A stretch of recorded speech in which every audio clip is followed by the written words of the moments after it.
Simoni dan kali ini datang dari Tuban, Jawa Timur. Kita akan lihat slide-nya.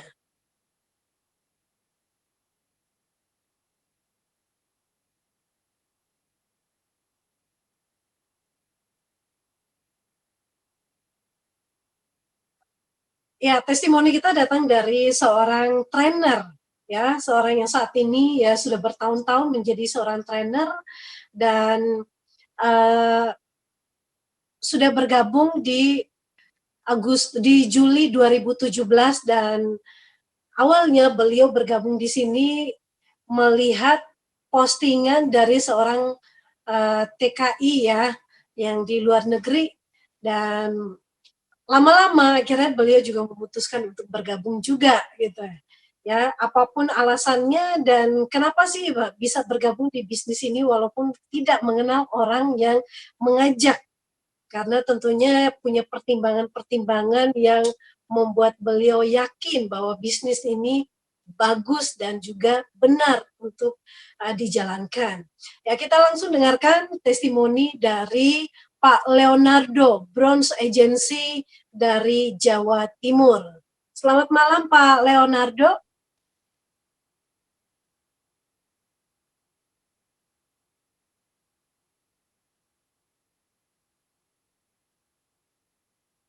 Selamat malam Pak Leonardo. Selamat malam Bu. Ya, gimana kabar di Tuban Pak?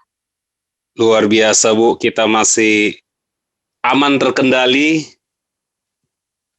dan masih bisa mengerjakan. Ya, Pak, ya? Kenapa Bu? Tetap masih dirumahkan juga ya?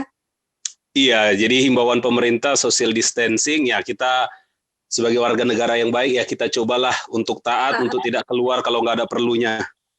Ya, baik Pak. Ini Bapak sekarang masih aktif sebagai trainer ya Pak ya, dan juga pebisnis 3i Networks. Ya, bisa diceritakan sedikit Pak tentang sebelum bergabung di 3i Networks, aktivitasnya sebagai trainer dan bagaimana mengenal 3i dan memutuskan untuk bergabung. Iya, jadi aktivitas saya sebelum kenal 3i Car itu dari 2007 ya, 2006-2007 itu sebagai trainer dan sampai sekarang. Jadi kita training perusahaan-perusahaan, training sekolah, dan warawiri lah gitu ya Bu ya. Sampai akhirnya di 2017 sebelum saya memutuskan 2017, saya 2016 ini Desember itu sudah gencar diprospeki sama teman saya di Facebook, seorang TKW yang sekarang juga sudah memutuskan tidak jadi TKW lagi. Dia sudah di bronze juga dan dia fokus di bisnis ini. Saya berterima kasih banyak buat postingannya. Saya tidak gampang untuk memutuskan bergabung karena pada saat itu lagi marak-maraknya investasi bodong Bu. Itu banyak orang yang kena dan saya pikir ini zaman online di mana-mana kalau orang ngeposting kita berbicara hal yang jelek tentang kita, banyak orang nanti lihat, bahaya kan Bu. Apalagi pekerjaan kita sebagai trainer ini bahaya, karena saya pikir nama baik saya lebih berharga dari harta apapun, emas, segala macam, itu harus saya jaga. Sampai akhirnya saya Juli memutuskan bergabung di 3i Car, karena ada satu tulisan Bu yang saya baca. Resmi diawasin OJK dan bagian dari Salim Group. Demikian. Jadi Bapak memutuskan demikian karena memang mengerti ya hukumnya dan mengerti bahwa 3i Networks ini adalah bisnis yang sudah aman dan juga legal. Nah, bagaimana Bapak sebagai profesi trainer masih tetap menjalankan bisnis ini di sela-sela aktivitasnya, manfaat-manfaat yang didapatkan dari 3i Networks ini apa Pak? Iya, jadi selama saya training ya Bu ya, saya kadang menemukan gejolak di batin juga nih ketika saya mengadakan training. Kenapa saya bilang gejolak di batin? Saya menemukan begini Bu, banyak bisnis sebenarnya bisa menghasilkan untuk sekedar materi dan lain sebagainya gitu ya Bu ya. Tapi saya belum menemukan satu bisnis. Contoh saya training gitu ya Bu ya. Saya melihat training ketika seseorang menginginkan posisi manajer, maka otomatis dia harus berharap manajer yang lama diangkat naik posisinya atau dipindahin gitu ya Bu ya. Dan di 3i Car saya menemukan ini bisnis yang luar biasa.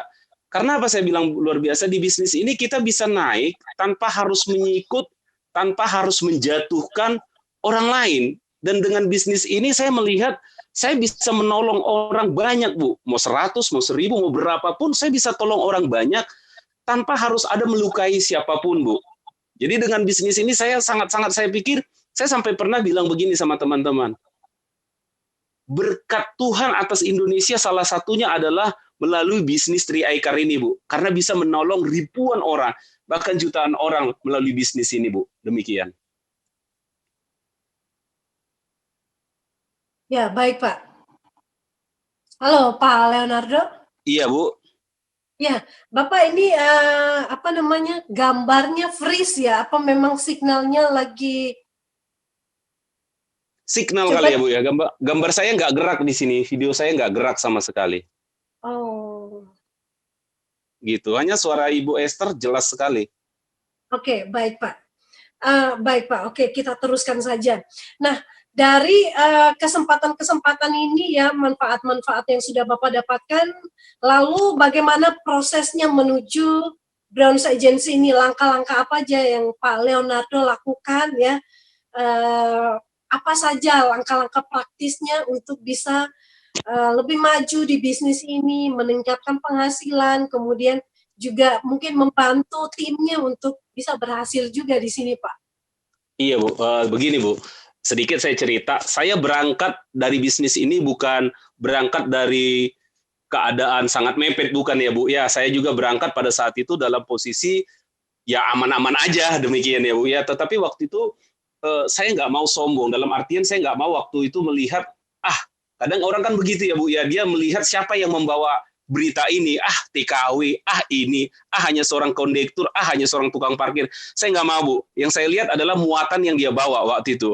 Bobot yang dia bawa ini bisnis luar biasa, begitu, Bu. Nah, saya dulu, Bu, Bu Esther, punya mimpi memiliki sebuah panti asuhan, memiliki sebuah panti jompo. Kenapa? Karena saya pernah terlibat di pelayanan di sana. Saya melihat banyak orang-orang tua, orang-orang tua di akhir hidupnya mereka meninggal dengan cara yang tidak layak. Contoh dengan cara yang tidak pantas, demikian ya, Bu. Ya, suatu hari saya pernah ke panti asuhan, saya melihat orang tua di sana dan saya terenyuh. Ternyata saya menemukan ada banyak orang tua memiliki 10 orang tua, seorang orang tua mampu mengurus 10 anaknya, tapi 10 anak nggak mampu ngurus satu orang tuanya, satu ibunya. Dari sana saya pernah berpikir suatu hari saya pengen punya panti asuhan sendiri, panti jompo sendiri.